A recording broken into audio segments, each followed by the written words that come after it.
De Samuel, chapitre 11. L'année suivante, au temps où les rois se mettaient en campagne, David envoya Joab, avec ses serviteurs et tout Israël, pour détruire les fils d'Ammon et pour assiéger Rabat. Mais David resta à Jérusalem. Un soir, David se leva de sa couche, et, comme il se promenait sur le toit de la maison royale, il aperçut de là une femme qui se baignait et qui était très belle de figure. David fit demander qui était cette femme, et on lui dit, n'est-ce pas Bathsheba, fille d'Éliam, femme d'Uri, le Hétien? Et David envoya des gens pour la chercher. Elle vint vers lui, et il coucha avec elle. Après s'être purifiée de sa souillure, elle retourna dans sa maison. Cette femme devint enceinte, et elle fit dire à David, je suis enceinte. Alors David expédia cet ordre à Joab, envoie-moi Uri, le Hétien. Et Joab envoya Uri à David.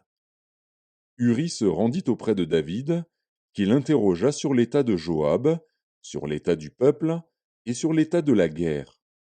Puis David dit à Uri, descends dans ta maison et lave tes pieds. Uri sortit de la maison royale, et il fut suivi d'un présent du roi. Mais Uri se coucha à la porte de la maison royale avec tous les serviteurs de son maître, et il ne descendit point dans sa maison. On en informa David, et on lui dit, Uri n'est pas descendu dans sa maison. Et David dit à Uri, n'arrives-tu pas de voyage? Pourquoi n'es-tu pas descendu dans ta maison? Uri répondit à David, l'arche et Israël et Juda habitent sous des tentes.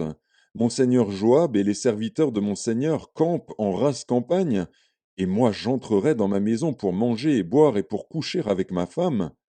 Aussi vrai que tu es vivant et que ton âme est vivante, je ne ferai point cela. David dit à Uri, reste ici encore aujourd'hui, et demain je te renverrai. Et Uri resta à Jérusalem ce jour-là et le lendemain. David l'invita à manger et à boire en sa présence, et il l'enivra. Et le soir, Uri sortit pour se mettre sur sa couche, avec les serviteurs de son maître, mais il ne descendit point dans sa maison. Le lendemain matin, David écrivit une lettre à Joab et l'envoya par la main d'Uri. Il écrivit dans cette lettre, placez Uri au plus fort du combat, et retirez-vous de lui, afin qu'il soit frappé et qu'il meure. Joab, en assiégeant la ville, plaça Uri à l'endroit qu'il savait défendu par de vaillants soldats. Les hommes de la ville firent une sortie et se battirent contre Joab. Plusieurs tombèrent parmi le peuple, parmi les serviteurs de David, et Uri, le Hétien, fut aussi tué. Joab envoya un messager pour faire rapport à David de tout ce qui s'était passé dans le combat. Il donna cet ordre au messager. Quand tu auras achevé de raconter au roi tous les détails du combat, peut-être se mettra-t-il en fureur et te dira-t-il, pourquoi vous êtes-vous approché de la ville pour combattre? Ne savez-vous pas qu'on lance des traits du haut de la muraille? Qui a tué Abimélec, fils de Jérubécheth? N'est-ce pas une femme qui lança sur lui du haut de la muraille un morceau de meule de moulin, et n'en est-il pas mort à Thébets? Pourquoi vous êtes-vous approché de la muraille? Alors tu diras, ton serviteur Uri, le Hétien, est mort aussi. Le messager partit, et, à son arrivée, il fit rapport à David de tout ce que Joab lui avait ordonné. Le messager dit à David, ces gens ont eu sur nous l'avantage. Ils avaient fait une sortie contre nous dans les champs, et nous les avons repoussés jusqu'à l'entrée de la porte.